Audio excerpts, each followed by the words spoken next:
Now let's switch gears a little bit and take a quick look at today's business headlines. And for a little help with that, we're bringing in a business and markets analyst and Newsmax contributor, Seth Denson. Good morning, Seth. Hey, Alex, good morning. All right, let's start with the markets like we always do. The Dow picking up more than 518 points yesterday. S&P and NASDAQ also adding sizable gains. Now, Seth, I know it's St. Patrick's Day, but I think it's going to take a little more than just luck to get the markets in the green, right? Hey, you know what? Maybe a little bit of green, maybe a little bit of FOMO. I think that's what's going on right now in the market. There's this fear of missing out. Well, listen, that's the enemy of the seasoned investor. The seasoned investor recognizing that good business fundamentals and good business sense need to apply. So there are still good deals to be had out there. But if you're not a seasoned investor, don't get sucked into this fear of missing out idea. I think the market still has some volatility in it. All right, well, the Federal Reserve raising interest rates for the first time in 3 years. Now, the decision in response to sky-high inflation. Seth, is this the right move right now?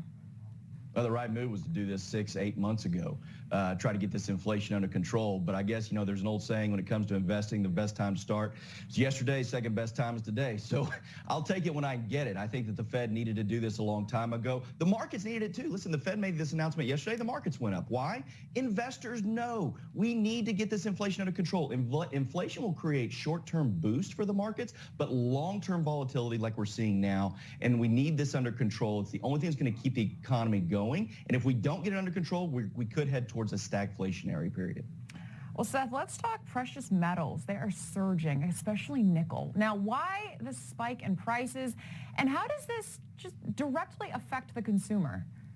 Yeah, so great question. So people don't think about precious metals. Nickel in some of these precious metals is the toilet paper of 2022. There's no fundamental reason why it's going up outside of people are hoarding it. So these types of things are sold in the London exchange. There's a London metals exchange, and that's where things are sold like this. And quite frankly, wholesalers and buyers are just hoarding it. They're doing it in large part recognizing that there's a lot of movement towards things like electric cars, medical products. A lot of that has nickel in it. And so with Secretary Pete out there saying, I'm telling everybody, hey, don't worry about gas prices, just go buy an electric car. Well, that's going to require nickel. And so as is a lot of things across the globe. So these are wholesalers hoarding it. There's no shortage of it. But it is interesting, though, Russia does account for about 11% of the globe's nickel. So we'll see if that impacts things. Nickel as the toilet paper of 2022. I love that, Seth. All right, let's talk nickels. Let's talk gas prices. Rising over 6% on the month, as we know. At the end of February, there were just over 1 million vehicles in transit or in stock at U.S. dealerships, compared with 2.8 million available at the same time last year. Seth, what can we expect down the highway, if you will?